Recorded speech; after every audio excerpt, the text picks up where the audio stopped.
Twitter and Facebook. We need to get all the views we can get. We appreciate all of you joining us as the clock gets ready to strike at 7 p.m. Eastern Time in Toledo, Ohio. I'm Joe Seals here in Auburn. Let's go live now to the Vice President. Toledo!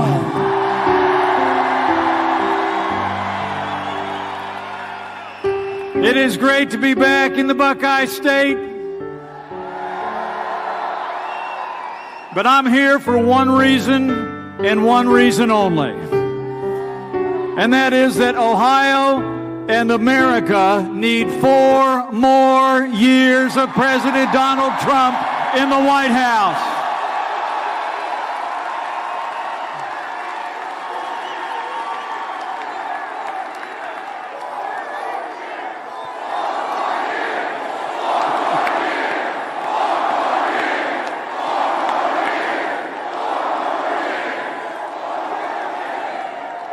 You know, like all of you, I'm here because I stand with President Donald Trump. When this president stands up for American jobs and American workers, I stand with President Donald Trump.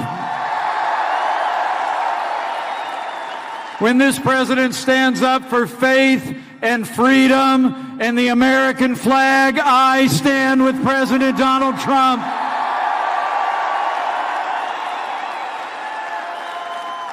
And when this president, as commander-in-chief, takes decisive action to defend American lives, we stand with President Donald Trump.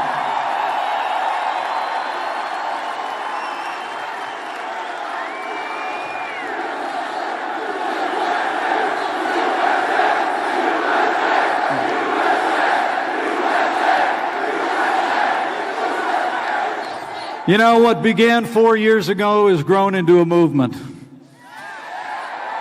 A movement of everyday Americans from every walk of life. Here in Ohio, you believed we could be strong again. You believed we could be prosperous again. Ohio said yes to President Donald Trump in 2016, and I know Ohio is going to say yes to 4 more years of President Donald Trump in 2020.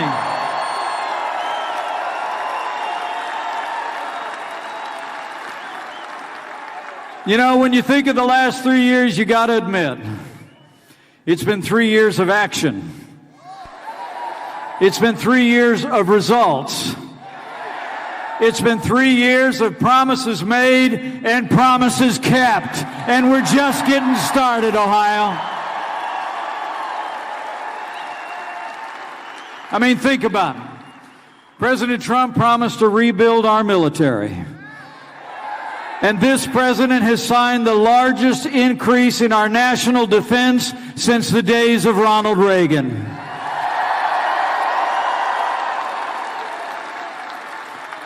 Under this commander-in-chief, we've made the strongest military in the history of the world stronger still. And with that renewed American strength, we've taken the fight against radical Islamic terrorists on our terms, on their soil.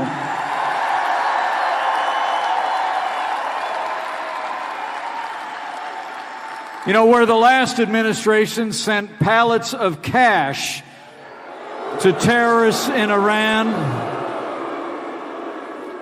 under this president, we got out of the Iran nuclear deal.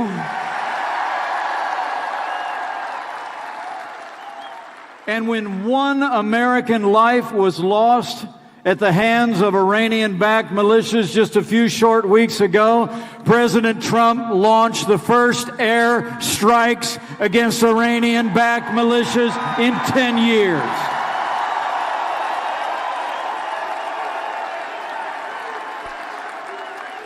And when militants stormed our embassy in Baghdad, President Trump sent in the Marines, secured our embassy, and this president said, no more Benghazis.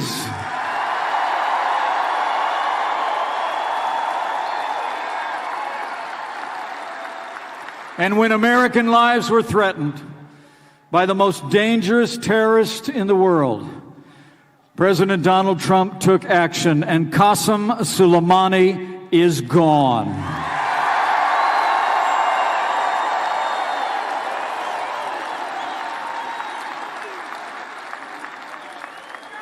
And in the wake of that attack, Iran responded, but thanks to the professionalism of our military, we suffered no American casualties, and Iran appears to be standing down.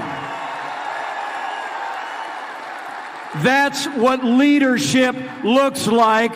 That's the leadership of President Donald Trump.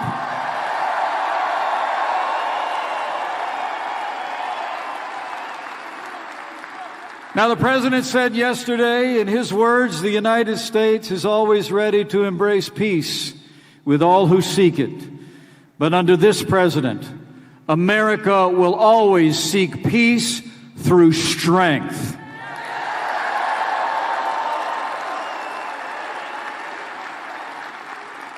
So we've rebuilt our military. But to ensure American dominance on land and sea and air and space, President Trump launched the first new branch of our armed forces in 70 years. The United States Space Force has arrived.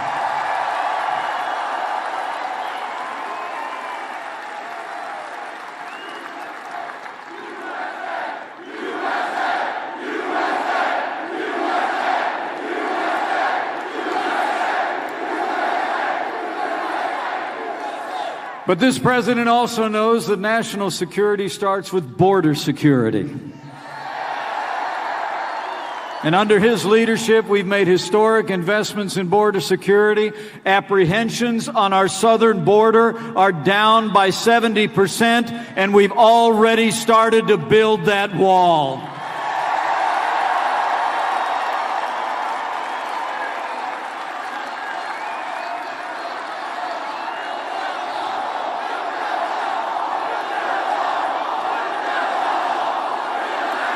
Oh, we're building it. And this president and our administration has stood strong for the men and women who serve on the thin blue line. And on this National Law Enforcement Appreciation Day, let's say thank you to all who serve and protect.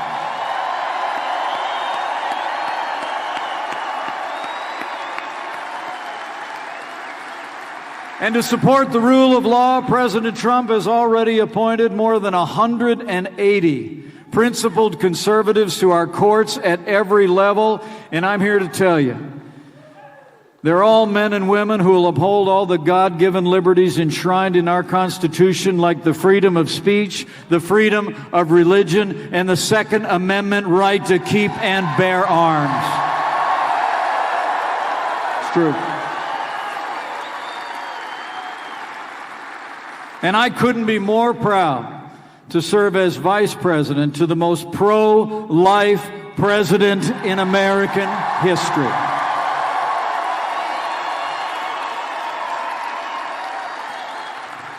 So it's about security. It's about liberty. It's about our values. And under the leadership of President Donald Trump, it's about jobs, jobs, jobs. From the first day of this administration, President Trump promised to revive the American economy. He went straight to work. We cut taxes across the board. We rolled back red tape at historic levels. We unleashed American energy and fought for free and fair trade, and the American economy is booming.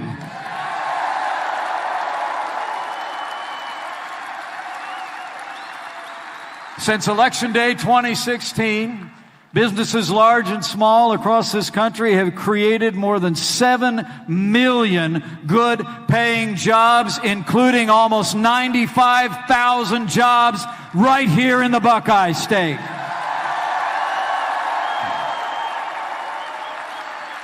Unemployment is at a 50-year low. The stock market is soaring, and more Americans are working today than ever before. I mean, the truth is, thanks to President Trump's leadership and the strong support of Ohio's conservatives in Congress, we've made America great again.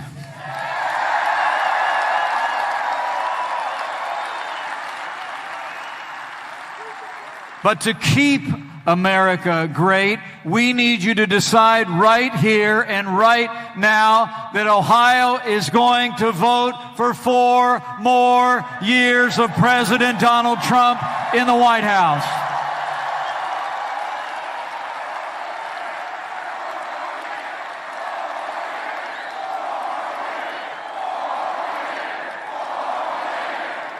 That's right.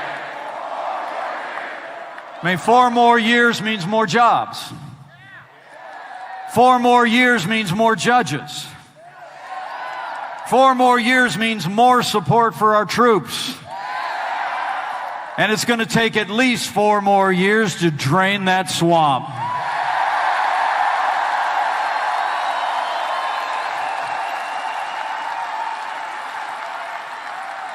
You know, the choice in this election couldn't be clearer. The stakes couldn't be higher. Today we have a president who loves this country, who stands by our military, our workers, and our freedom. He never quits. He never backs down. He believes in you and fights for you every single day. And the contrast is today's Democratic Party has been taken over by radical leftists who want higher taxes, open borders, late-term abortion, and socialist policies that would crush this economy. And worst of all, after a sham investigation, those do-nothing Democrats in Congress actually voted to impeach our president. They rushed their partisan impeachment through the House. Remember, they said it was urgent. And now Nancy Pelosi's been sitting on those articles of impeachment for almost a month. It's a disgrace. You know, the truth is, Democrats are trying to run down this president because they know they can't run against this president.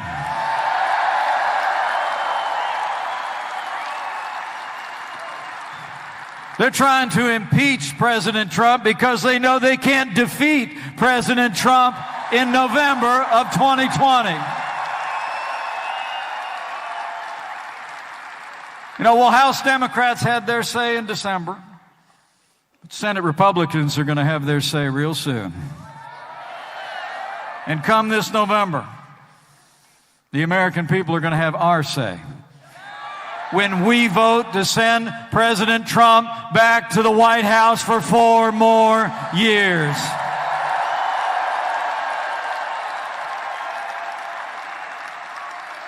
You know, but for all we've accomplished, despite 3 years of nonstop resistance, I can tell you firsthand, I'm with them just about every day.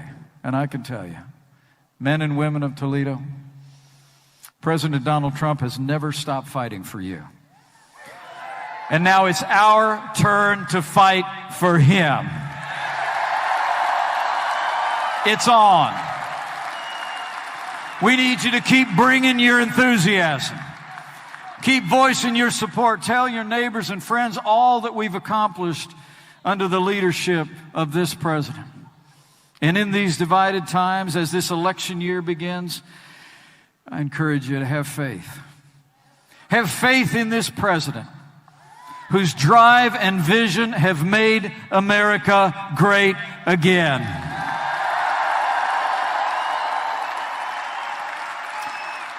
Have faith in our fellow Americans who know we can make America and Ohio greater than ever before.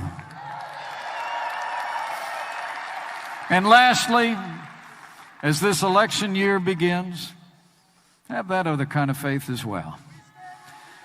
That if we put our trust in Him who has ever guided the destiny of this last great hope of earth, that He will yet bless Ohio and America beyond anything we could ask or imagine.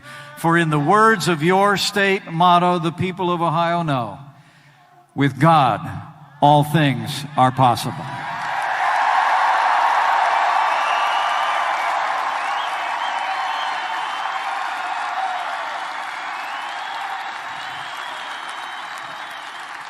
Ladies and gentlemen, I can tell you President Donald Trump is the real deal. He's a man who says what he means and means what he says. He gets up every day and fights to keep the promises he made to the American people. And I know that with your continued support, with our strong allies in Congress and in your State House, and with God's help, we're going to deliver a great victory for the American people straight through the state of Ohio. We're going to keep on winning. We're going to keep America safe. And we're going to keep America strong. And we're going to re-elect President Donald Trump for 4 more years and keep America great.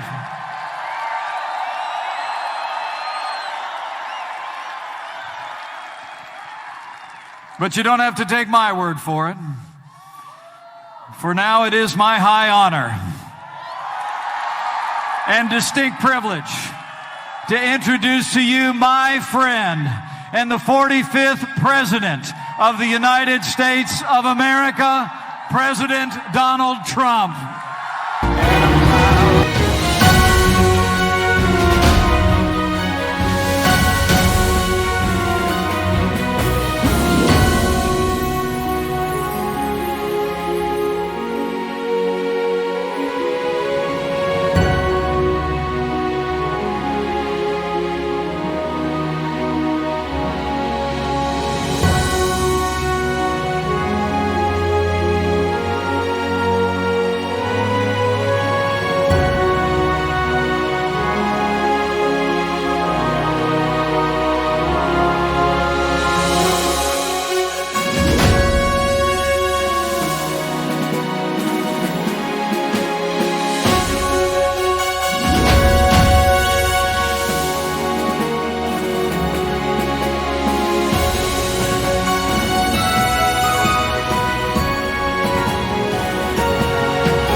Well, thank you very much, Vice President Mike Pence. Great job you're doing. And hello, Toledo. We love Toledo. You remember I was here a lot. You remember 2016, what a year that was, right? And 2020 is going to be even better, no doubt. But I'm thrilled to hold the first rally of 2020 right here in the great state of Ohio. And as we begin the new year, our economy is booming, wages are soaring, workers are thriving, and America's future has never, ever looked brighter. Never. With the envy of every country in the world, we've created 7 million brand new jobs since our election. And we will soon be replacing the disaster known as NAFTA with the incredible brand new USMCA, the historic victory for Ohio farmers, workers, and manufacturers, but really a great victory for the United States. It's an incredible agreement. You remember I came and I'd always talk about how bad our trade deals are. We did a brand new one with Korea. So now we have South Korea. We just finished a big one, $40 billion with Japan. On January 15th, we're signing Monster, a big, beautiful monster, $40 to $50 billion to our pharma. Our farmers will be taken in. I keep saying, go buy larger tractors. Go buy larger tractors. I said, there's no way. I don't know if you know the story. My people wanted $20 billion of purchase, right? 20, that's a lot of money. That's a lot of corn. $20 billion. And I said, make it 50. China's very big. And they said, okay. They said, sir, the farmers can't produce that much. I said, let the farmers tell me that. Tell them to go out, remember, and buy a bigger what? Tractor. Buy a bigger tractor. You'll produce it. So $40 to $50 billion of agricultural product, and the manufacturers and the car companies, and we brought a lot of car companies into Ohio. You know that.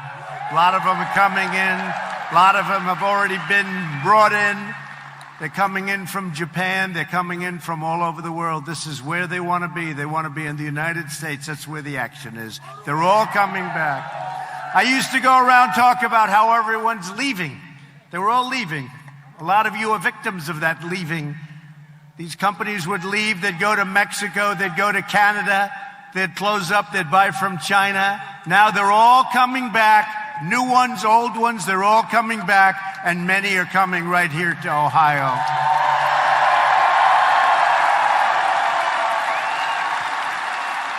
And just in case you didn't know it, Ohio just had the best year economically in the history of your state. That's not bad. That's not bad. And this year is going to be even better, and maybe much better.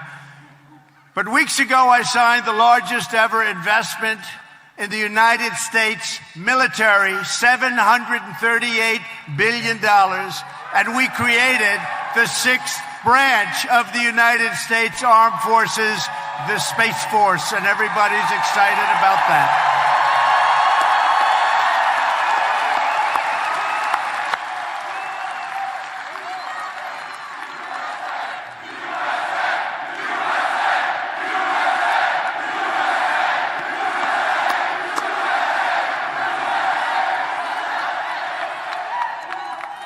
After years and years of devastating defense cuts, we have fully rebuilt the United States military. Some of it still coming in. We have everything. We've got new planes. We've got new rockets, new missiles. We've got new everything.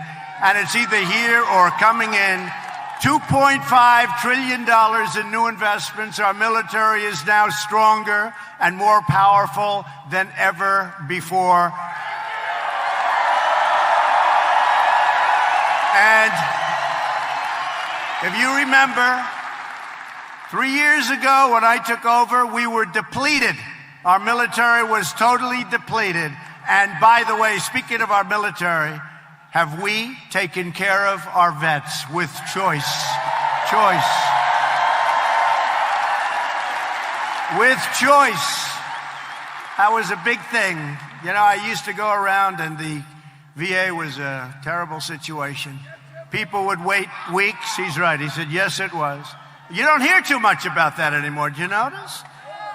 Choice and accountability. You know what accountability is? For 44 years, they tried to get accountability. That's somebody bad, works for the VA, you couldn't fire them. You couldn't fire them. They could be sadistic, they could be thieves, they could be whatever they were. You couldn't get rid of them. We got accountability approved, and now we say, you're fired, get out. We get somebody that's good. 44 years. And maybe most importantly of all is choice. VA, Veterans Choice. So now you wait online, and a lot of times you'd be waiting online for 4, 5, 6 weeks. You couldn't see a doctor. Now if you have to wait, you go out to a private doctor, you get yourself taken care of, we pay the bill. What a difference it's made. What a difference it's made. You know, when I was a little bit newer to this game,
that's okay. They're gone. They're gone. They go home to mommy. Going home to mommy. They're going home to mommy. It's a beautiful sight. Thank you, security. Do we love law enforcement, by the way?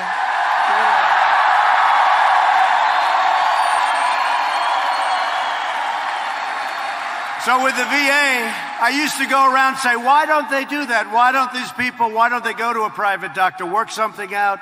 And I thought it was a brilliant plan. I said, I'm telling you, I am such a smart guy. I said, this is the most brilliant thing ever. And I went back to my people and I said, you know, I have an idea. A veteran's sick, they can't get the kind of service they need, or they need a certain kind of a doctor. I have an idea, such a great idea. You're gonna go out private, you're gonna pick up a doctor, you're gonna get yourself fixed up, we're gonna pay the bill, right? And you know what happened?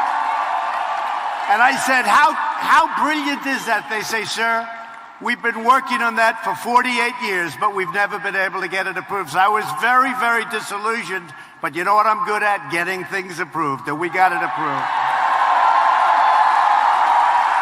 So we signed that 11 months ago. And what a difference that's made in terms of your lines and in terms of people's health.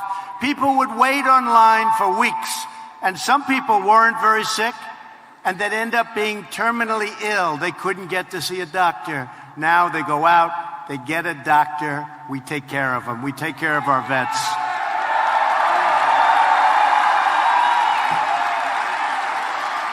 So we're using this great power not to pursue conflict, but to really preserve, and I mean in the truest sense of the word, preserve peace.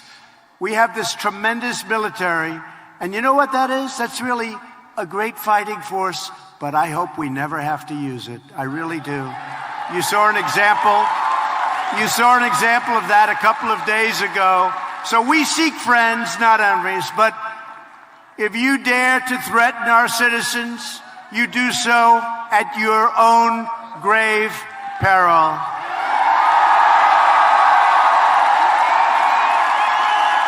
We've never had a military.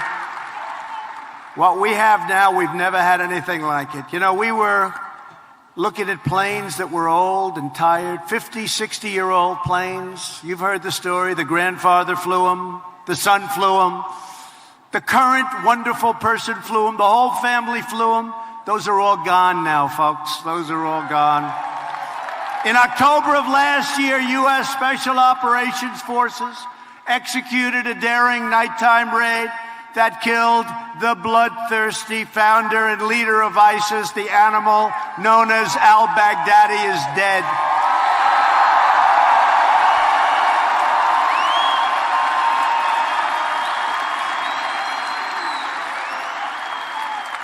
And the entire ISIS caliphate is destroyed, and his terrorist empire, and he was indeed a monster, has been totally demolished. We killed thousands and thousands of ISIS warriors, fighters, and we have thousands of them right now locked up where they should be. Nobody has ever done what we've done in 3 years.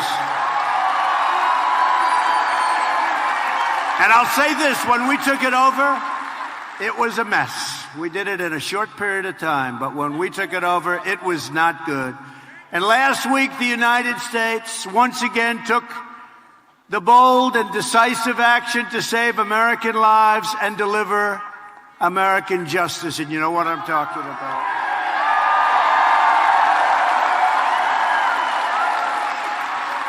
For years, the sadistic mass murderer, Qasem Soleimani, planned and executed attacks against American targets, killing and wounding thousands of U.S. service members and many, many thousands and even hundreds of thousands of other people. As the leader of Iran's terrorist Quds Force, Soleimani spread death, destruction, and mayhem across the Middle East and far beyond. He ordered the violent assault on the American embassy in Baghdad, and you saw this was the anti-Benghazi. We got there very quickly. We got there very quickly. This is the exact opposite. We did it exactly the opposite of Benghazi, where they got there so late. All they saw when they got there days later were burning embers from days before. That's all they saw. We got there very early. We saw what was happening. I saw what was happening. I said, what's that all about? And that was going to be another Benghazi. Had they broken through the final panels of glass, they were breaking it. Had they gotten through, we would have had either hundreds of dead people or hundreds of hostages. That wasn't going to happen. And I called up our great generals. I said, get them over there now.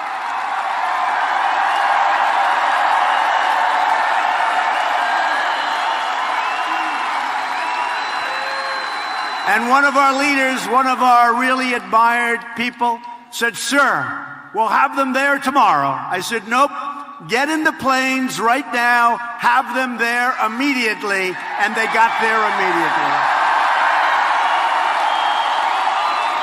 Fortunately. But he directed the recent rocket strikes that wounded 4 American service members, badly wounded, and killed an American citizen. That was just before we happened to hit him. Soleimani was actively planning new attacks, and he was looking very seriously at our embassies, and not just the embassy in Baghdad, but we stopped him, and we stopped him quickly, and we stopped him cold.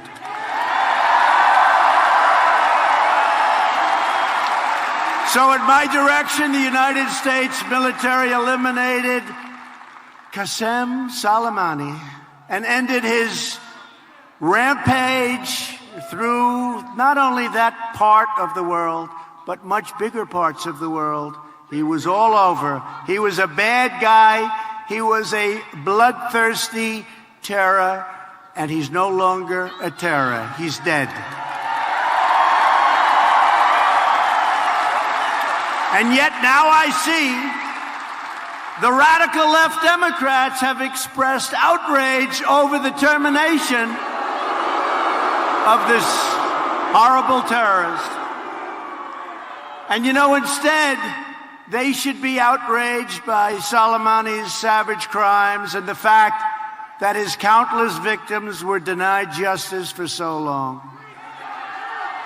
You know, he was the king of the roadside bomb. You know what the roadside bomb? And then they got bigger, and he'd send them over to Afghanistan and Iraq.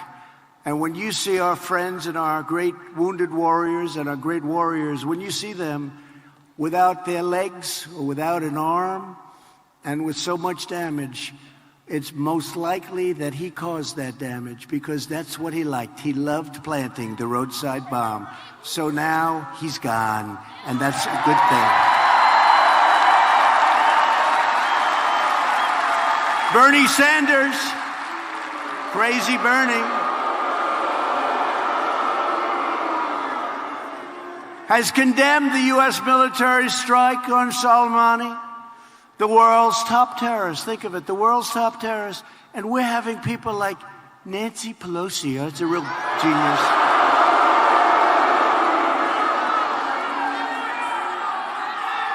Do you believe that one? Nancy, nervous Nancy.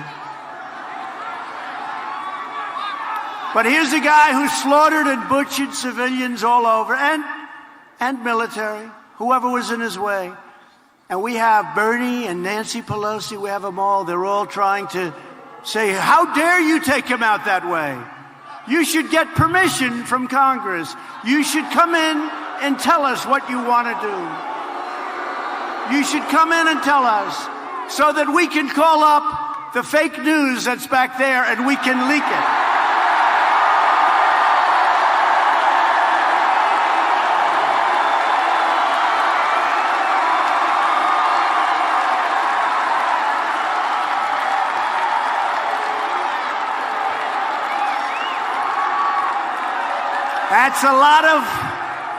That's a lot of corruption back there, folks.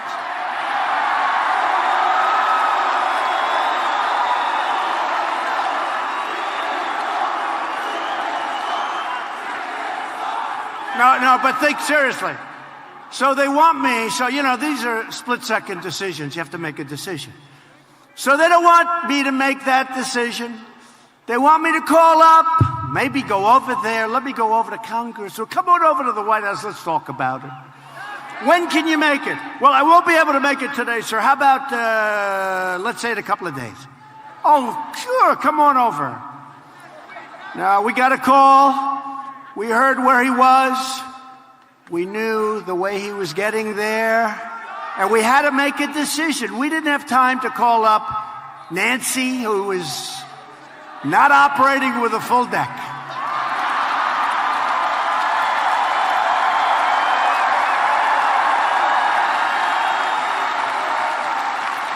Now they want us to call, can you imagine calling crooked Adam Schiff? He's so crooked. He's so crooked. Shifty Schiff. Say, gee, Adam, how you doing? Listen, we have the world's #1 terrorist, killed thousands and thousands of people. We'd like to set up a meeting so we can discuss his execution. Would you be willing to meet? Well, I won't be able to make it this week. Well, you know, he's traveling fast. We got him lined up, Adam. You little pencil neck. Okay.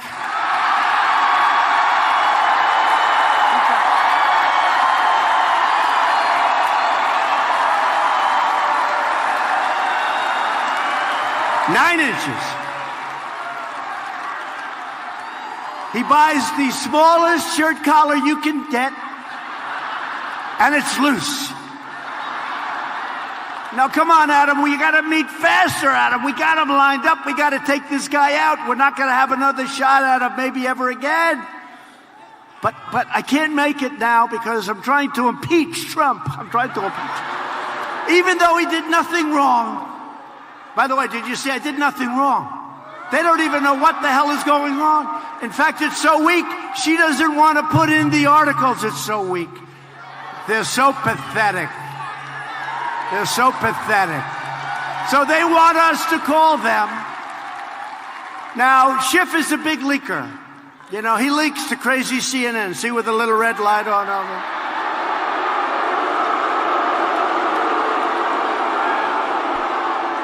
Not too many people are watching CNN. But he leaks. So he'll say, you know, off the record, I got to hurry up because everyone's watching me in the hallway on my cell phone. Off the record, they've got the #1 terrorist in the world, Soleimani. And they're going to get him. They're going to take him out in the next 10 minutes. Please don't tell anybody I told you. So we have breaking news. President Trump, within the next 20, 25 minutes, looks to be taken out. Terrorist General Soleimani. He's going to do it. Should be happening about the next 20 minutes. 19, 18, 17. Then we get back to the battlefield. How'd you do, fellas? I don't know, sir. He disappeared. I don't know what happened to him. They want us to tell them so that they can leak it to their friends in the corrupt media. You got to say, though, that's a lot of media, right? That's the way the Academy Awards used to look when it was successful.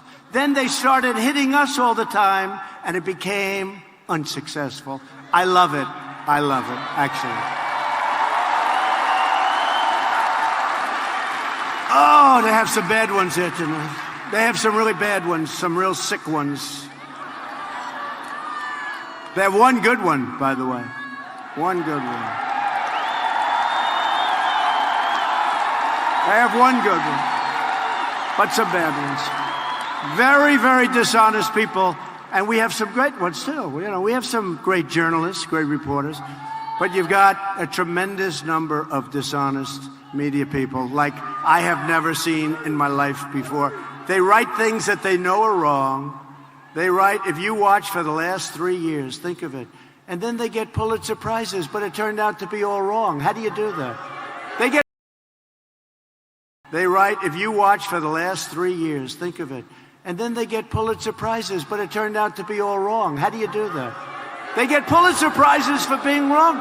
The Pulitzer Prize doesn't mean a thing. Doesn't mean a thing.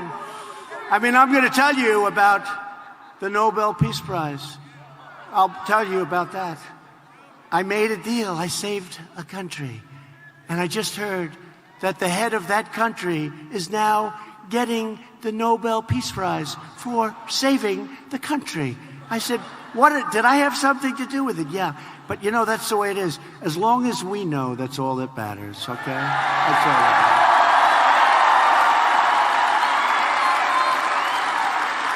I saved a big war, saved a couple of them. But under my administration, we will never make excuses for America's enemies. We will never hesitate in defending American lives.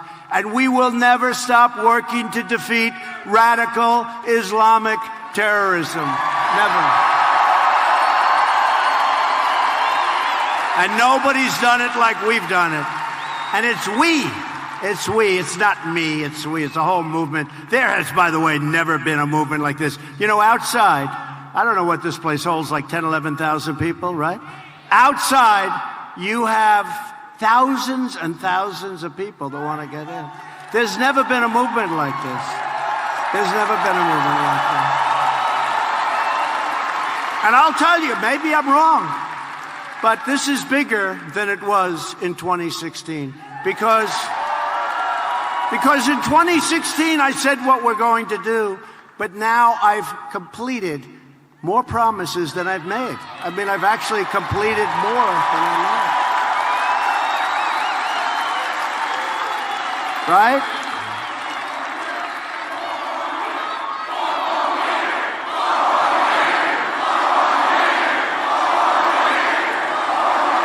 Like, as an example, many of you were here. Look at all those beautiful red hats. Keep America great. That's good. But I never talked about, did you ever hear me prior to the election talk about Space Force? Never talked about it. We did Space Force. But did we ever speak about it? No.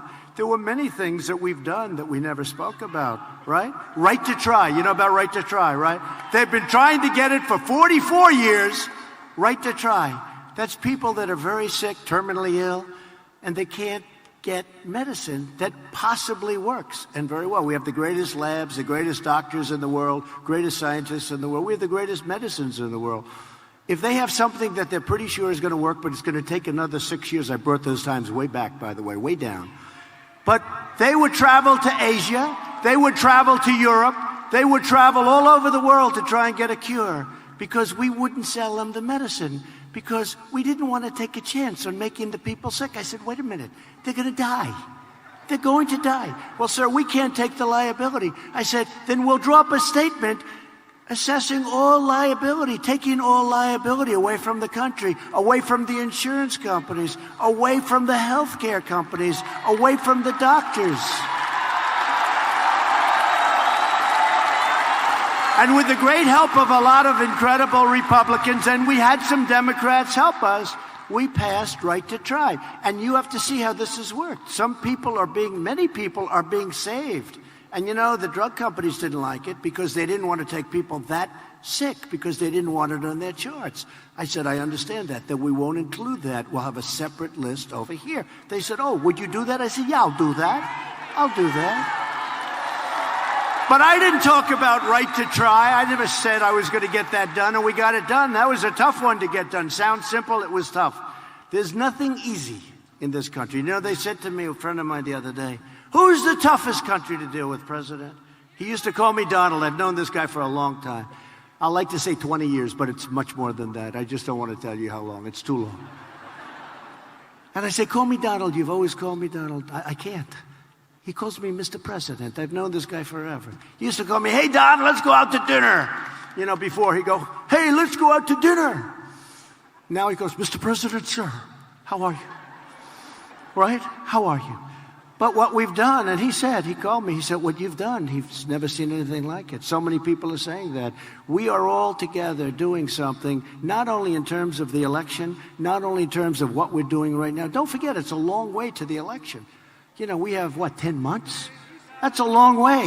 This is my first stop of the year, first major stop of the year.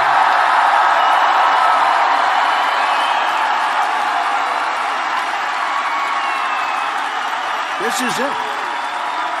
And we start. By the way, let's do one of those polls right now. Do you mind? But is there anything more fun than a Trump rally? Here we are. Is there anything? Ready? So we have the greatest phrase of all time, make America great again. And in all due respect, I'm a little superstitious, I'll never end it. Make America great again. But I see all those hats. Changing it a little bit. But make America great again. And I said, you know, today we just hit the highest stock price in the history of our country. So your 401ks are at records. Your stocks are great. But what it really means to me is jobs, more importantly than anything else. We have the best jobs, the best everything, right? But we just hit. So I can't really say, make America great again. Our military is rebuilt, $2.5 trillion. Our military is rebuilt. We're doing great numbers. Economically, our country's the strongest it's ever been. You have factories moving back into Ohio. You never saw anything like it, right? You had your best year. So when I say make America great again, what that sort of means is like, we didn't get there, but we did get there. So now I have a new theme. It's called Keep America Great. Keep America Great, right? Now, I'm a very loyal person, and I am concerned about changing the theme, because Make America Great Again, I think it was the greatest political campaign in history. I mean, crooked Hillary spent 3 or 4 times more money than us, right? So crooked Hillary, you should lock her up, I'll tell you. Crooked Hillary spent 3 or 4 times more. So I want to be a little bit, I have to say, that was a great campaign. And I don't want to change it. I don't want to have this incredible 2016, then go with something, and if something ever happened, oh, this country will go to hell. Oh, I hate to see. You know the stocks I'm talking about, records? You'll have records this way. You're going to have records. Get used to it, because if that happened, you will see things happen that aren't good. But I have to now say, do I want to change the greatest theme in political history, Make America Great Again, with Keep America Great, right?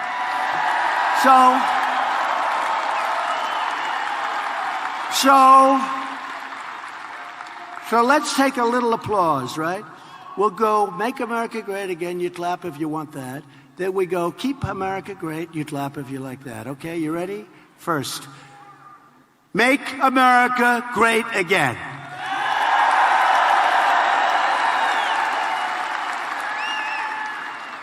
Ready? Keep America Great.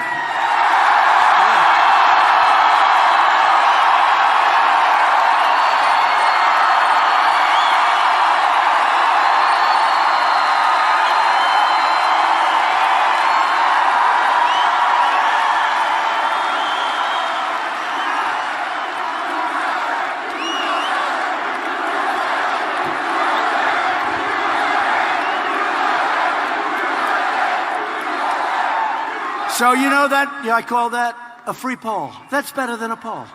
Do you ever see these crazy polls? They come out. We're doing great in the polls, by the way.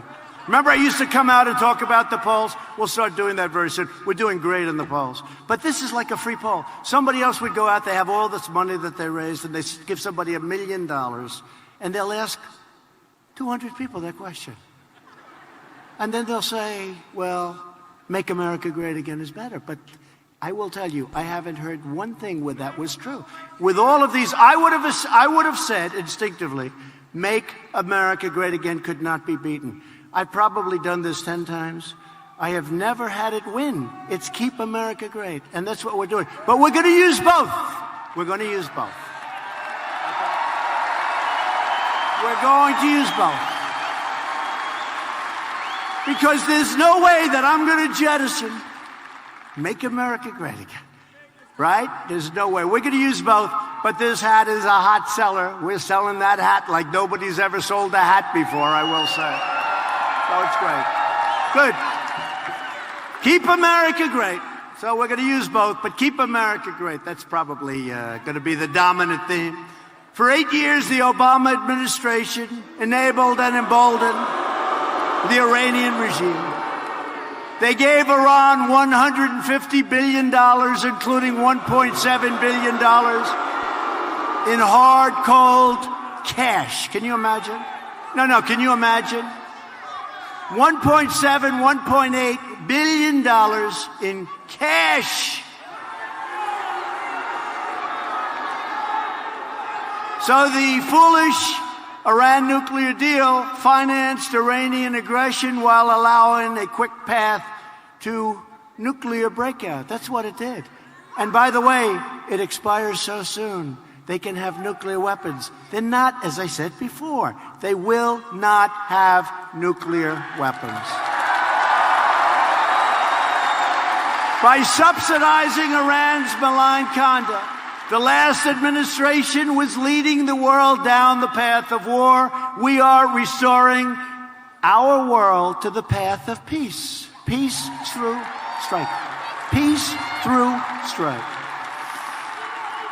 And our country's doing great, and I think something's going to happen that's going to be good. You know, we sanctioned the hell out of Iran, and we just put more out of it yesterday. And they hit us with 16 missiles. And I said, how many? We were ready to go. We were ready to go. I said, how many? How many died? How many were wounded? Sir, none. None.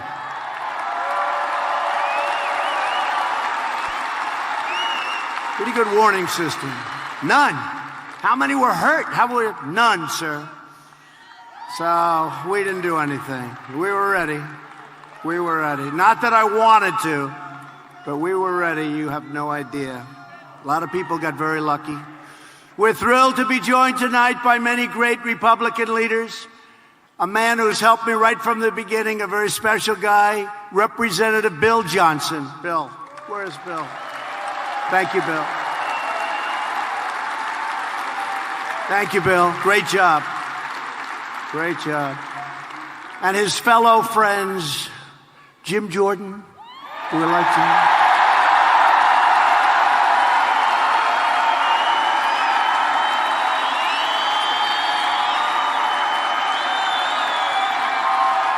We have a lot of your congressmen are right now in Congress. They said, sir, should we come with you? I said, nope, stay back and vote. They're voting on some pretty important stuff, right? But we were able to get Bill. We thank you, Bill, very much. Great job. Great warrior. Thank you, Bill. Ohio Lieutenant Governor John Husted. Thank you, John. Thank you, John. Thank you, John. Great job.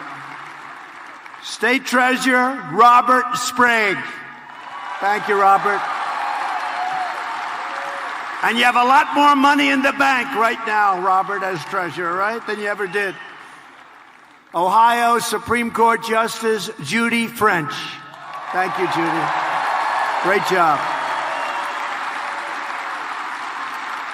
State Senate President, a man highly respected, Larry Obhoff. Thank you, Larry. And a woman who really has become a great friend of mine. She took over this party. We fought like hell. We had some other people that had their mind on taking over the party, but they never had a chance against Jane Timken. Jane.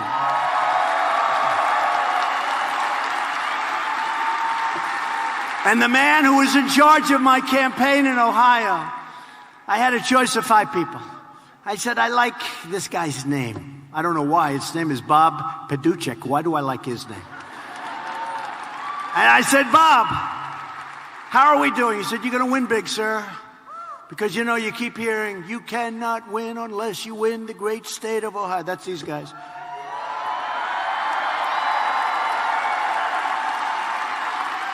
And once I was leading Ohio by a lot in the poll, they never said that anymore. It's terrible. They were saying it when they thought I wasn't going to win, but we were ahead right from the beginning. But Bob was incredible. He did a fantastic job. And Bob, I'd call him up. I'd say, Bob, we don't have the governor.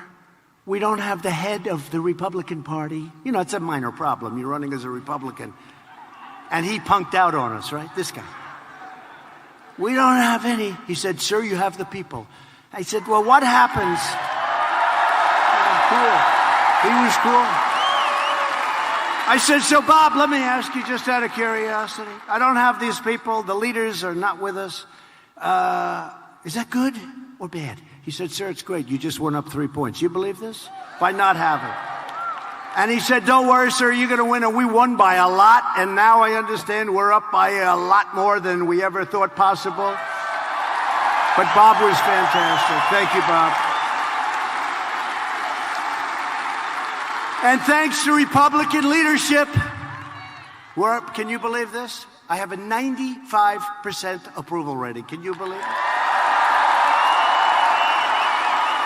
And you know who second is? We do. You know who second is? Ronald Reagan at 87%. Ronald Reagan. Ronald Reagan's good. And then one of these characters back there, they put me in a contest with the late, great Abraham Lincoln, right? So who do you like better, Trump or Abraham Lincoln? I said, Abraham Lincoln.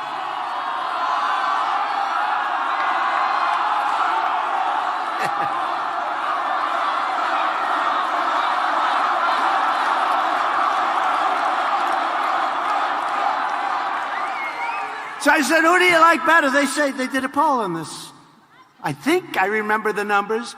All I know is we won against Abraham, Honest Abe. We won 53-47. You believe that? Abraham Lincoln. I went back to the First Lady. I said, First Lady, I just beat Abraham Lincoln in a poll. I don't know if they had polls back there. But Abraham Lincoln, I always say I can be more presidential than any candidate that ever ran, than any president, other than maybe Abraham Lincoln when he's wearing his hat. But I like Abe Lincoln, but we're doing well. We have a lot of support. You know why? Because our country is doing so well. Our country is doing so well. And when we went out, we started and we went right to the top of the polls. It wasn't like these folks today. They're 2%, 3%, but they're climbing. We went right to the top from day one. We never missed center stage in the debates. Remember those great debates? We actually got high ratings. They don't get very good ratings anymore. It's like death. I should watch. You know, I'm supposed to watch. It's like my job. Try and watch. Watch the competition. But it's like watching death. It's death. Those debates are boring. They're boring. You got to sit through those things for 2 or 3 hours. You got to really be committed to the country to do that. I mean, you have some real beauties. You see what Pocahontas is slipping badly? And Bernie is going up. He's surging. Bernie is crazy, Bernie. He's surging. And Biden doesn't know the difference between Iran and Iraq. He's gotten it wrong 4 times.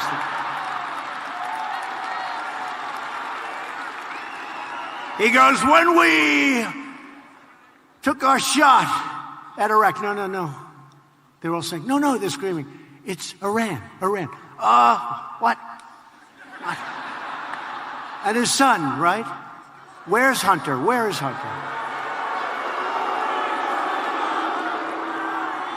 No, I went to one of them. I said, we have to have Where's Hunter as a witness. They said, what do you mean, Where's Hunter? I said, that's his first name. I have now made his first name Where's.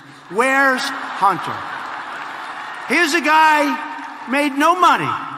Got thrown out of the military forces, I think the Navy. Got thrown out.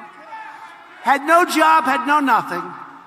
So he went from that to making millions of dollars a year as soon as Sleepy Joe became vice president, right? He made millions of dollars a year. Would anybody in this room do that for millions of dollars? I would. We all would. He made millions and millions of dollars a year. Ukraine took care of him. How about China? He walked out with $1.5 billion to manage, and he never did it before. He didn't know anything about oil and gas. He was making a fortune. So where's Hunter? Where the hell are you, Hunter? But I'll tell you, I sort of hope it's Joe, because he will hear Where's Hunter every single debate 9 times a debate. Where's Hunter? And then you have Buttigieg.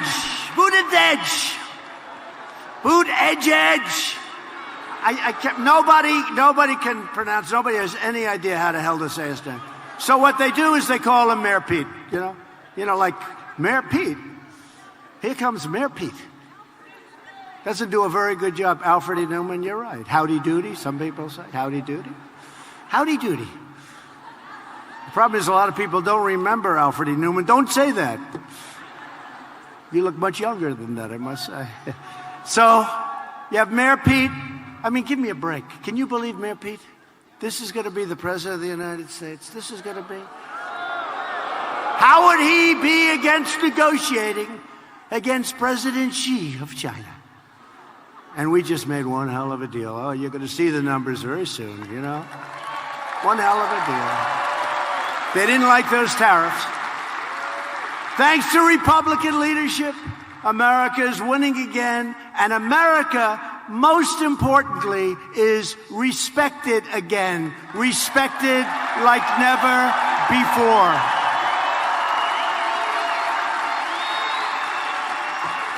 And you know, for years, NATO has taken advantage of the United States. We protect Europe from Russia. And the numbers have been going down for many, many years, 15 years, 18 years. The numbers is like a roller coaster down.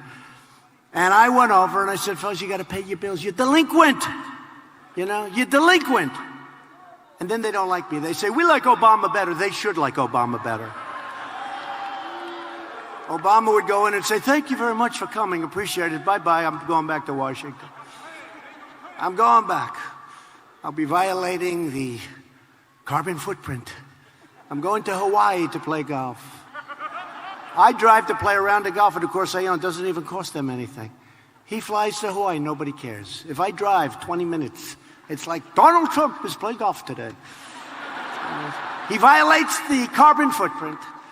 But just think of it. Think of where we've come. Think of where we've come. A great congressman from Tennessee, it's a great state. They have early voting, very early voting, probably the earliest. And he said, I don't know, I just left Tennessee. This was in November. This was the election, 2016. He said, I just left this incredible state of mine. I love that state. Sir, we've seen lines of people that didn't vote before because they never were inspired to vote. And these are people that never voted. And they had hats on, Trump. They have pins on, Trump, Trump, Trump pants, Trump. They have the bands on, like a Miss Universe, boom, it says Trump Pence, and they've got buttons all over it. They've got shirts saying Trump and Trump Pence.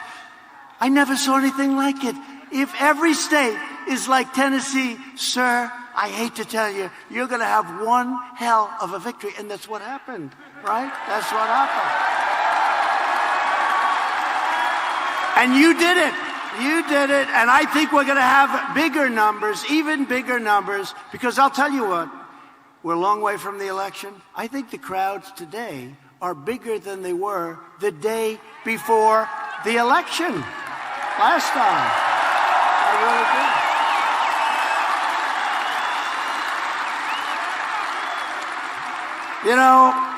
Elizabeth Warren, sadly referred to, she of great Indian heritage. Remember I used to say, I have more Indian blood in me than she has, and I have none. I turned out to be right.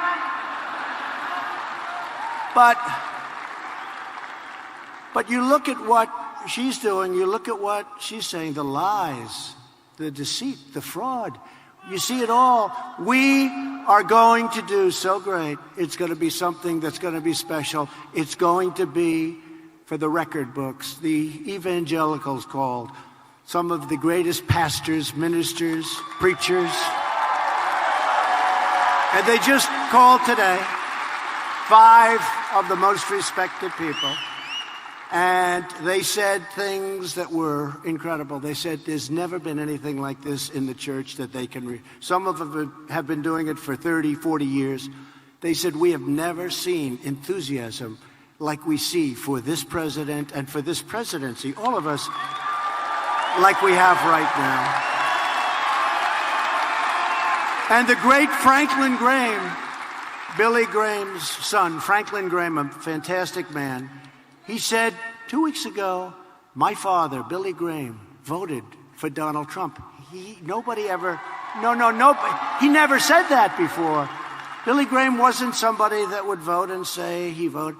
Franklin Graham said, Billy Graham may be the greatest of all, maybe the greatest of all time. He said, my father, Billy Graham, who was very old at the time and in trouble, he was in trouble, he was not well, he voted for Donald Trump. What a great tribute that was to me. What a great tribute. Great family. Unemployment has reached the lowest level in over 51 years. African American, Hispanic American, and Asian American unemployment have all reached the lowest rates ever recorded.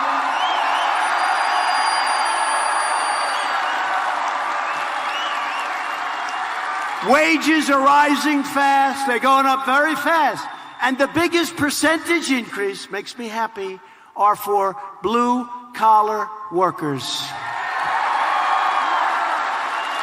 40 million, think of this, 40 million American families are now benefiting from the Republican child tax credit, each receiving an average of over $2,200 a year. Now, America lost, this is hard to believe, because if you think, how could it possibly be true? But this is what happened. Probably it's the reason, number one reason I'm running.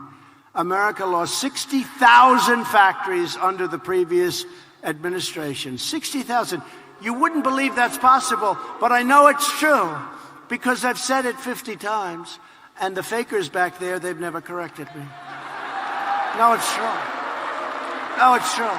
If I was slightly off, if it if I was off by 2 factories, there'd be a headline, Donald Trump told a fib.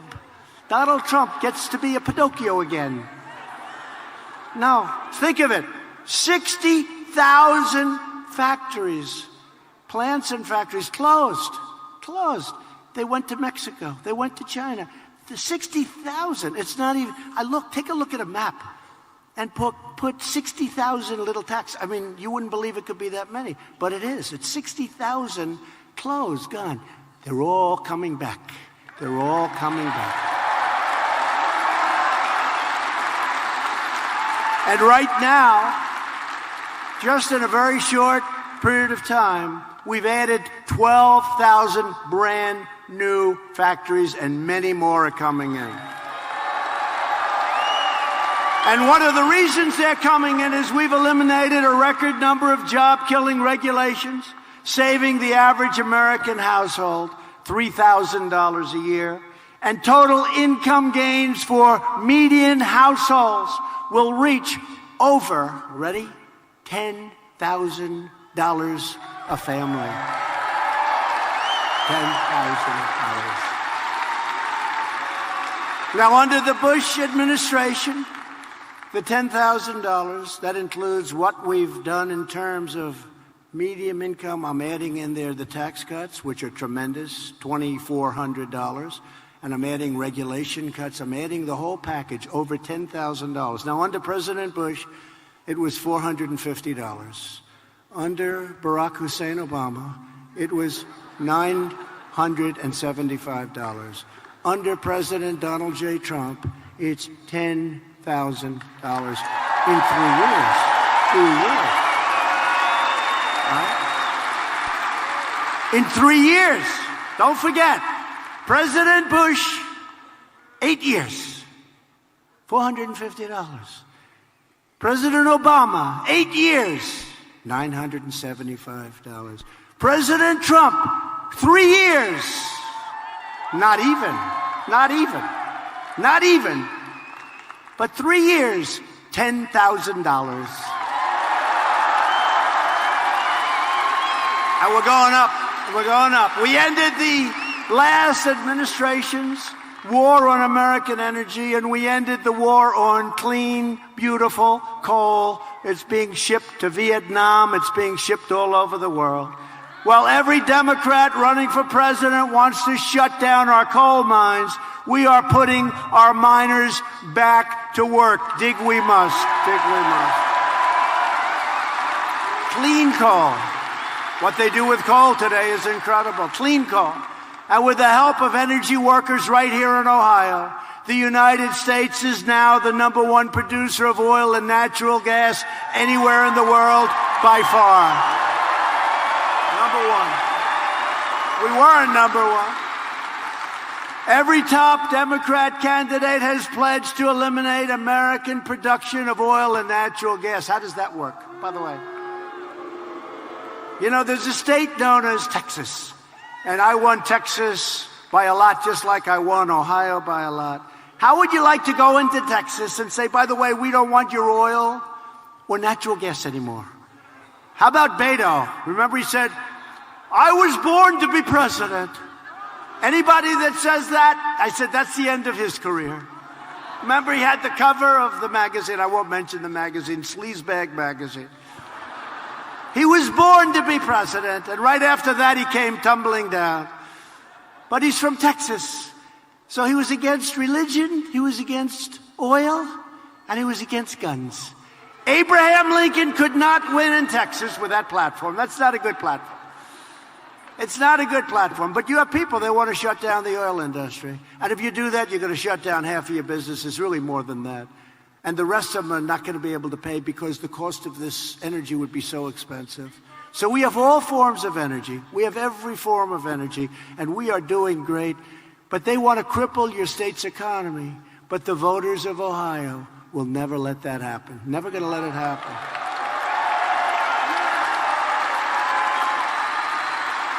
And our air and our water right now is cleaner than it's been in 40 years. And sadly, I can't say historic Because, a couple of 100 years ago, there was nobody here, right? So I assume that 200-300 years ago it was cleaner, probably. You never know. But our water and our air is as clean as it's ever been. And I took us out of that horrible Paris Accord. I always say, how you doing with the Paris Accord? Don't ask. Saved trillions and trillions of dollars. That was put in there to hurt us, in my opinion. It was put in there to hurt us. We were paying money to India. We were paying money to China. China's didn't kick in until 2030. We kicked in immediately. We had to pay money. Russia kicked in they kicked in before. They were 1996. That was a very dirty period of air. So they didn't have. We kick in now, and it's just unacceptable. We would have spent trillions and trillions of dollars. We would have had to close up, I think, at least 25 to 30% of our businesses. Who the hell would make a deal like that, right? Who would make a deal like that? No, how unfair. You look at Russia, you look at China, you look at India, they all got these massive breaks. We got no breaks, and we're paying money. And I say sometimes to France, how are the yellow vests working out? Because they don't like raising their taxes and sending the money to faraway places that they never heard of. So we are in good shape. It took a certain amount of courage to do that. I said, I'm going to get killed on this one. And you know what? I did it, and I was applauded. Because the people get it. The people know what we're doing, and they're tired of being ripped off by the rest of the world. They're tired of being ripped off by the rest of the world. For decades, career politicians promised to defend the workers of Ohio.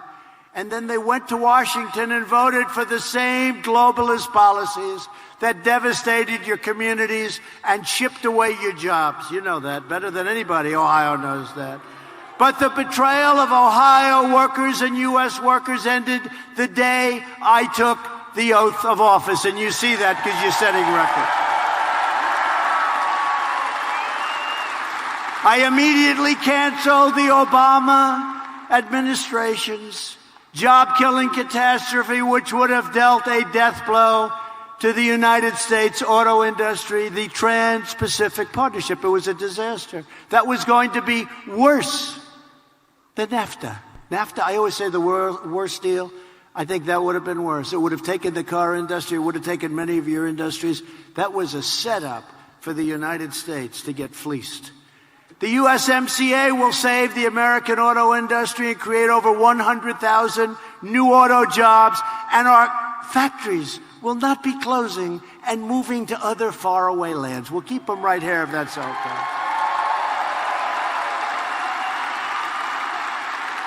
And that's going to include, because we take care of our great auto workers of Toledo, the home of Jeep.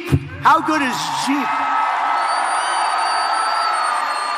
And I've taken the toughest ever action against China's chronic trade abuses, including tariffs on $370 billion worth of Chinese-made goods, bringing billions and billions of dollars into our treasury. And I gave some of that money because they were targeted to our farmers, and our farmers did just fine. And now the deal is done, and the other deals are done, and the farmers are doing very well. We love our farmers. And they never complain. They never complained. You know, when they'd go, the fake news back there, they'd go and they'd talk to the farmers. What do you think of President Trump? China is deciding not to buy anymore. And this, he said, you know what the farmers would say? We're going to have to suffer for a while because China and these other nations have been ripping us off for years. The president is right, and we're with the president. How great are they? How great are they? But our strong action paid off, and we'll sign that terrific and fully enforceable Phase 1 trade deal with China. And again, we're keeping the tariffs on because we'll use that for another one. We are taking billions. Remember what I said? We're not paying for it because China devalued their currency, and they put a lot of money into the pot. We're not paying for it. And now they're starting to say, I guess he was right. And our trade deficit, as a result, has really come substantially down. It was just in the papers today. the trade deficit has come down. As a result of our actions, steel mills all across Ohio, you know this better than I do, are roaring back to life. JSW Steel is investing $500 million in Mingo Junction. Republic Steel is reopening the Lorain Mill that they idled in 2016. Charter Steel is building a $150 million mill in Cuyahoga Heights, and Nucor is investing $85 million at a facility in Marion, Ohio. Think of that. Think of that. The steel industry was dead, and now it's vibrant. All told, American steel companies are currently making $13 billion worth of new investments all across our nation. Think of that. They weren't investing 10 cents. The industry was dead. Now it's vibrant. After years of rebuilding other nations, we are finally rebuilding our nation. We are finally putting America first.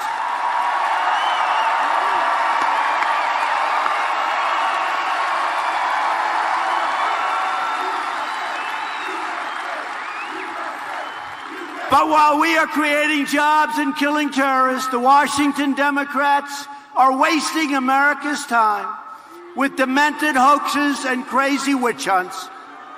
Think of it. From the day I came down that escalator, it started. Who the hell else could have taken this stuff, right? Do I get some credit for that?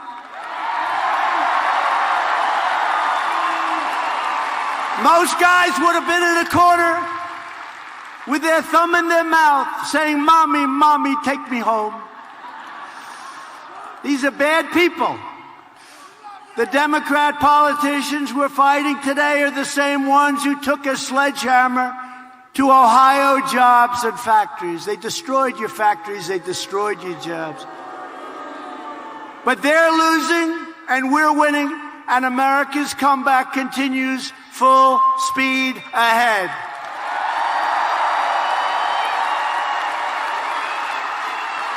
On no issue have Democrat politicians more thoroughly betrayed the American people than the issue of illegal immigration. Far-left radical politicians support deadly sanctuary cities, demonstrating their contempt, scorn, and disdain for everyday Americans and the American family. These jurisdictions release dangerous, violent criminal aliens out of their jails and directly onto your streets, where they are free to rob, attack, and kill American citizens. But we stop it. They want open borders, can you believe it? And because of Democrats' open border policies, they want open borders. They want people flowing. Come on in. Come on in. Innocent Americans are being brutalized and murdered by illegal alien criminals. As just one example, right here in Ohio, you all know about it. An illegal alien went on a deadly crime spree, attempting to rape a 14-year-old girl, then raping and murdering a 60-year-old woman, then shooting another woman who took a shortcut through the park and was walking with her children. And finally, the police came. We love our police. And they were able to apprehend this terrible criminal. Thanks to Democrat policies, MS-13 gang members, they're the worst, were allowed to infiltrate the country. You know, I called them animals, and Nancy Pelosi said, they're not animals, they're human beings. Take a look at what's happening to her district. Her district is one of the most disgusting, dirtiest. It used to be one of the best in the country. Now it's a disgrace what's happened. Drug needles all over the place. The homeless that they're not taking care of. Tents down major thoroughfares. What happened to San Francisco, and in particular, her district, as she lives in this beautiful house. But they terrorize our citizens, including killing their victims with machetes, MS-13. They kill them with machetes. You know why? Because it's more painful than using a gun.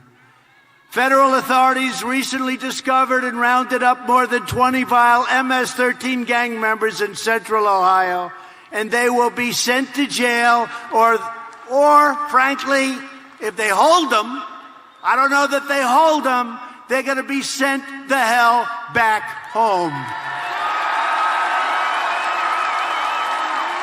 Last year alone, ICE officers, who, by the way, are heroes. These are brave people. I don't want to do it. You don't want to do it. Let's see, you could do it. You could do it over there. You could do it. Most of you want to. I mean, I've seen it. They have these people, they're like killers, and our guys are here, and they run. They call them nests. You have nests. And they run and they're swinging and punch. I say, what the hell kind of a job is that? That's what they do. They're tough people. They're great patriots. Who the hell wants to do it? They're incredible. ICE. And they get scorned. And we take out thousands and thousands of MS-13 members every single year. They throw them into the back of a van, and we get them the hell out of our country. But ICE officers worked with Ohio police to remove 1,200 dangerous criminal aliens from your state and, all your streets. You see the difference now between what it is now? Do we have a problem over there? Go ahead. Take your time. Take your time. Good. Thank you. Great job. Thank you. Don't forget, these people here, unlike you up there, these people have been waiting for 3 days. So they're going to be, I don't know. You know what? If I had to wait 3 days, I think I like your seat better. Okay? I like your seat better. But Democrats stand for crime, corruption, and chaos. Republicans stand for law, order, and justice. That's really the way it is. We side with law enforcement, with law-abiding Americans, not law-breaking criminal aliens. We are removing these illegal criminals and gang members from our country by the thousands. We are sending them home, and we will not let them back in. And I have to tell you, a lot of things are happening. You're going to hear about it in 2 seconds. Thanks to our tireless efforts to secure the border, illegal crossings are down 75% since May. We have ended catch and release. Catch and release. You know what catch and release is? We catch them. We take down their name and we release them. What kind of crap is that? These are the policies that we inherited. You catch somebody, you take their name, say, please come back in 3 years, right? And we release them into our country. And if you don't do that, everybody gets sued. Can you believe this? We have ended catch and release. The other one, beauty. How about the lottery? It's called Visa Lottery. How about this? They put their hand. These people are going to America. Boom. And I will not use names because I'll be accused of something if I do. But from Honduras, Guatemala, El Salvador, we have, he's goes poor. Only in Ohio could that happen. Who's the man that did that, bro? Who is that guy? So anyway, but in Honduras and Guatemala, they have like this lottery. Now, the people, I've gotten to know the government officials, they're good. We made some good things. They agreed to take our people back, their people back. They wouldn't take them back. They'd send them here, they'd go into our country, we'd bring them back under past administrations, and then after that, they'd say, we're not taking them back. We're not taking them back. Take them the hell out of here. We're not letting you land your plane.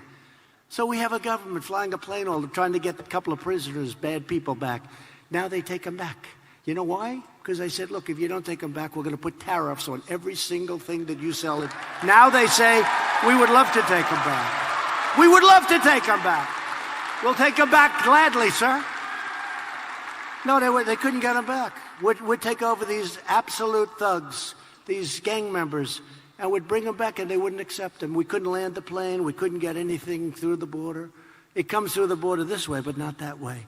But now they take them back. They've been great, actually. They've been really good. Now, we paid them a lot of money. We paid them $500 million a year. Can you believe we paid them $500 million, the three of them, El Salvador included. And I said, look, we're not going to pay you any money anymore because you're not treating us right. And they've been great. They've been great. They take them back. How many would you like us to take? We'll take as many as you want. And here's the big thing. Ready? You read it today in the newspapers. In the Fifth Circuit Court of Appeals, we won the big, beautiful lawsuit where they were all suing us. The wall is being built. We've built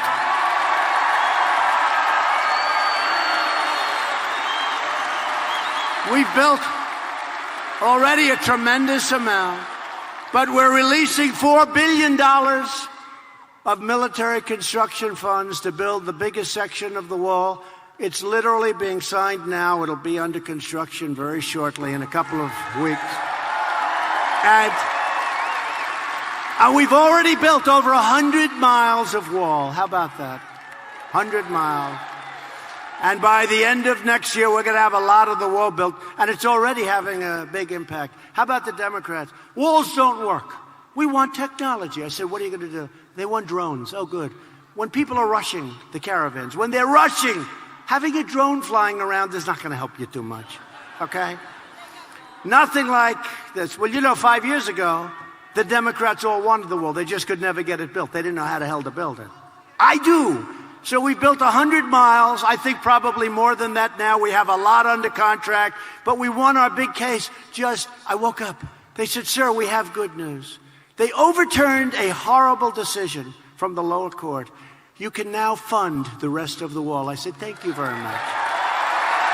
Thank you. Fifth Circuit Court of Appeals. But they want to have open borders. They want to have sanctuary cities. The radical Democrats have never been more extreme than they are right now.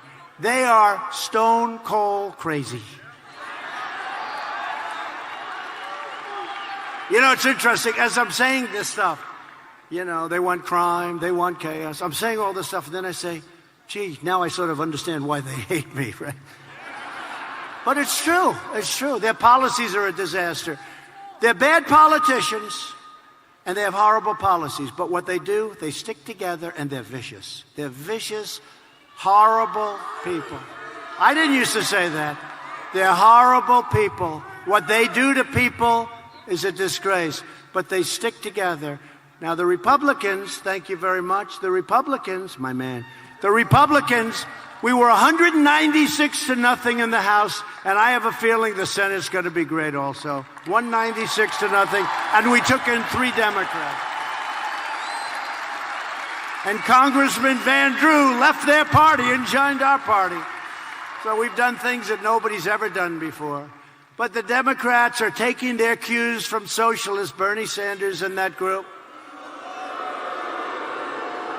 Omar, AOC,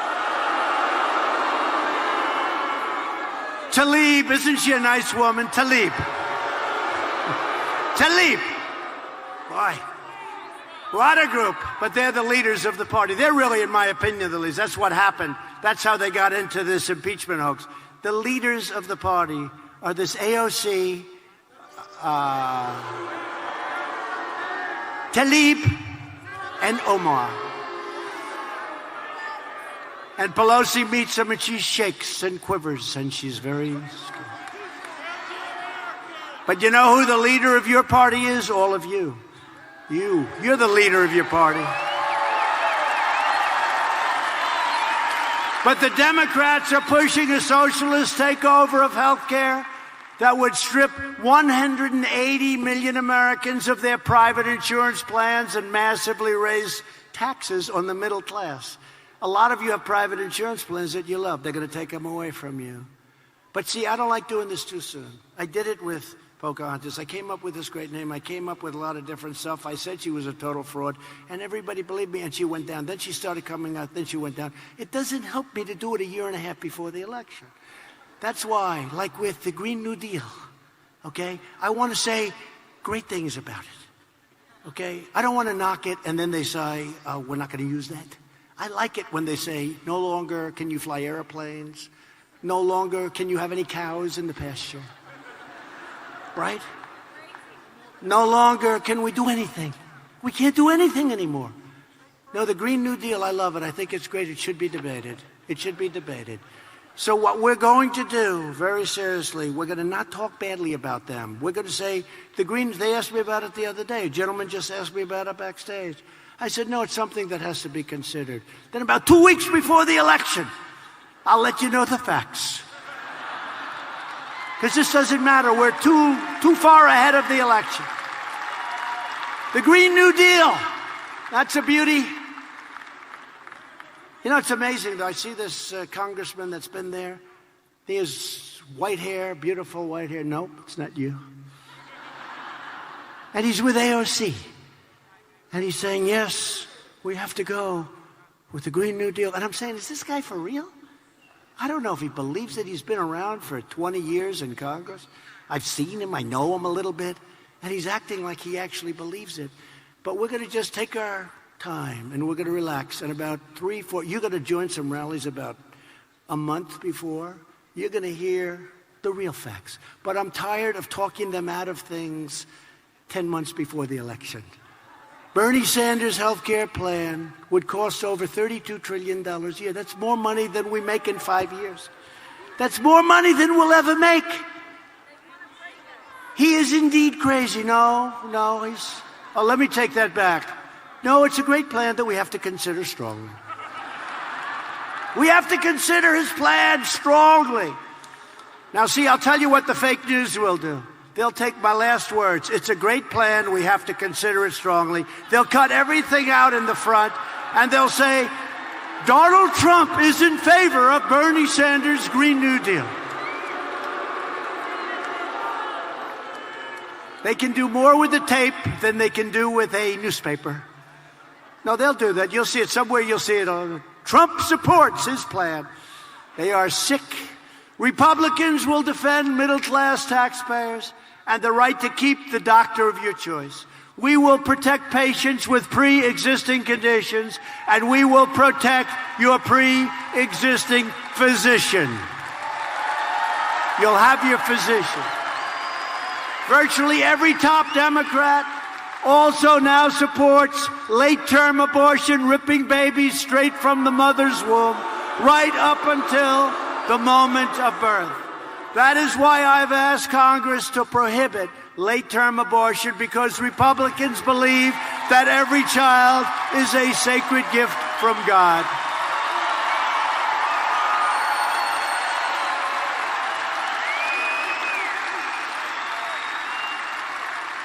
Radical Democrats are now the party of high taxes, high crime, open borders, late-term abortion, socialism, and blatant corruption. The Republican Party is the party of the American worker, the American family, and the party of the American dream. We still have that American dream.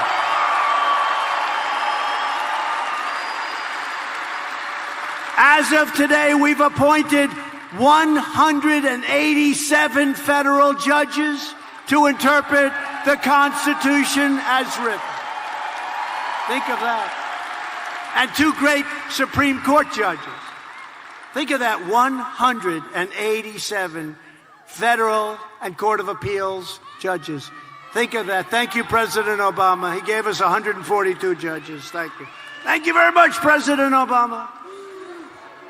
We have a record. It's a record, and we will appoint many more. But first day, I had 142 judges. 142. I said, how many do we have? Sir, you have 142. I said, you got to be kidding. I thought it'd say maybe none, maybe one, but certainly no more than one. They're like gold. They said, no, sir, you have 142. I said, you got to be kidding. How did this happen? President Obama did not get it done. And by the way, Mitch helped a lot, too, I have to tell you. Mitch helped a lot. He helped a lot. Wasn't so easy. Mitch McConnell.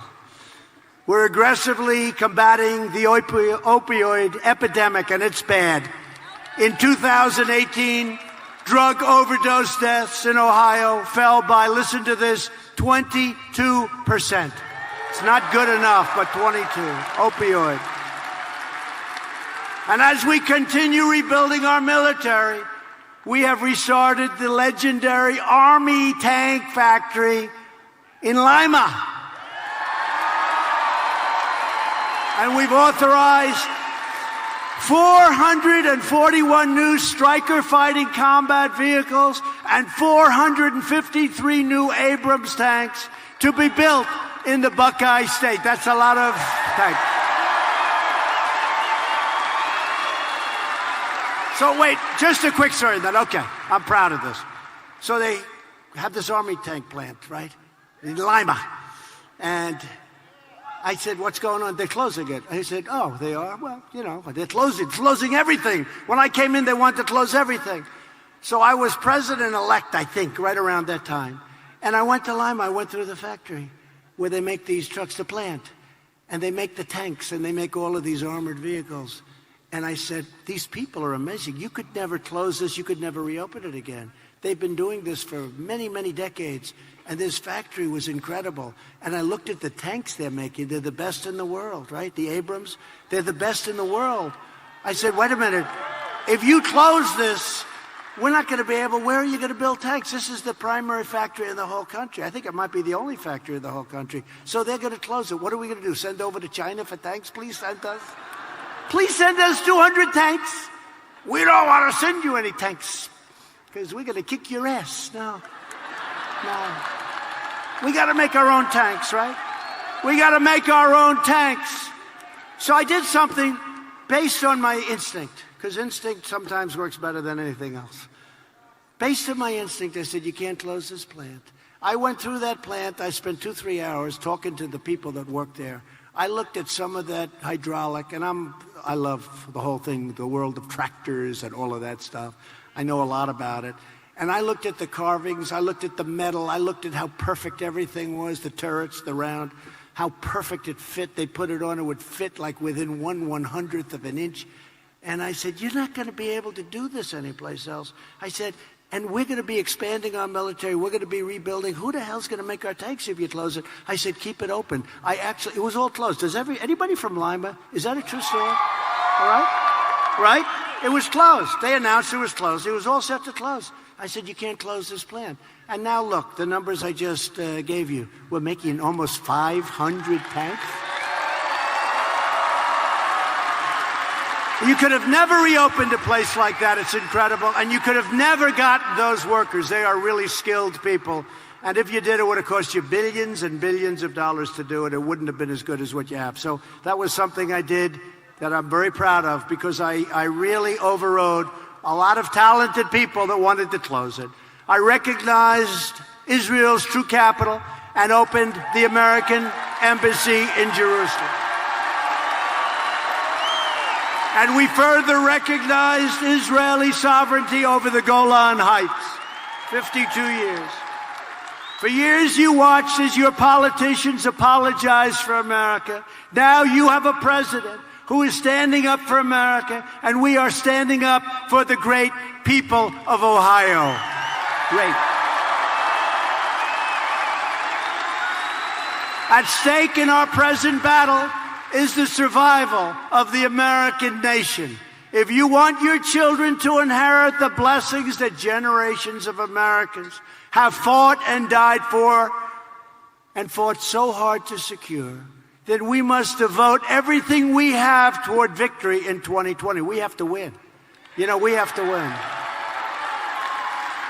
Because all of these things that we've done can be undone. And you can have a country that goes to hell very, very fast. Very, very fast. Only this way can we save the America that we love and drain the Washington swamp once and for all. And I have seen that dirty, rotten swamp better than anybody else in America. A lot of crooked people. Disgusting crooked people. With your help, we will lift millions more of our citizens from welfare to work, dependence to independence, and poverty to prosperity. Together, we will elect a Republican Congress to create a fair, safe, sane, and lawful system of immigration. We will enact trade deals that result in more products proudly stamped with that beautiful phrase, made in the USA. We will achieve new breakthroughs in science and medicine, finding new cures for childhood cancer and ending the AIDS epidemic in America. Nobody knew that. Could have been done long before I got here. They had the technology. But we're ending the AIDS epidemic in America within 10 years. Isn't that amazing? Who would have thought that's possible? Who would have thought that's possible? We will defend privacy, free speech, religious liberty, and the right to keep and bear arms.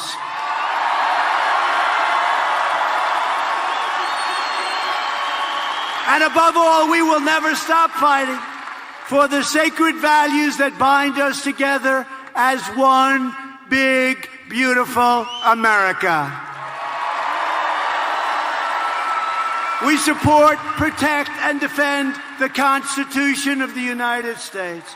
We stand with the incredible heroes of law enforcement.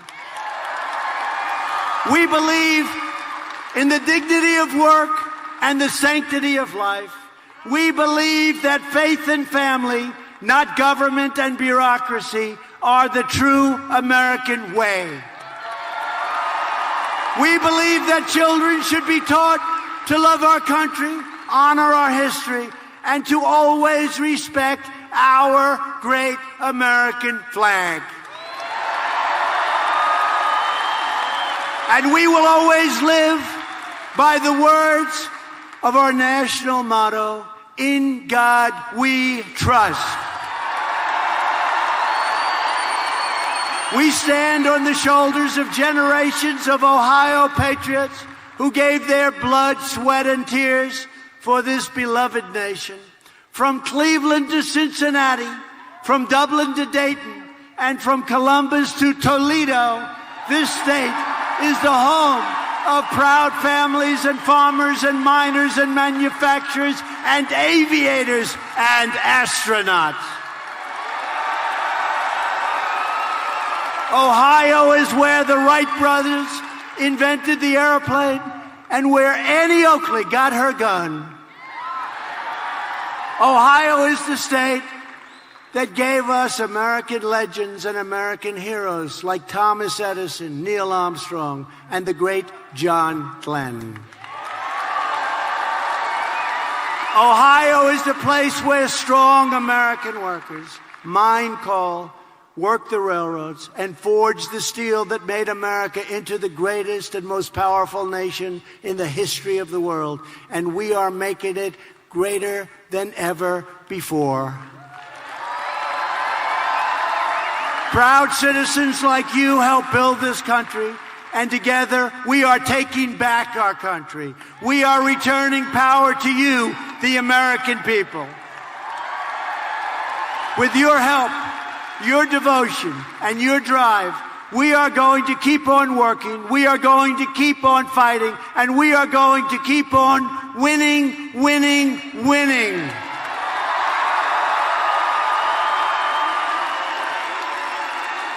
We are one movement, one people, one family, and one glorious nation under God.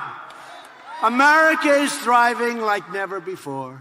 And ladies and gentlemen of Ohio, the best is yet to come.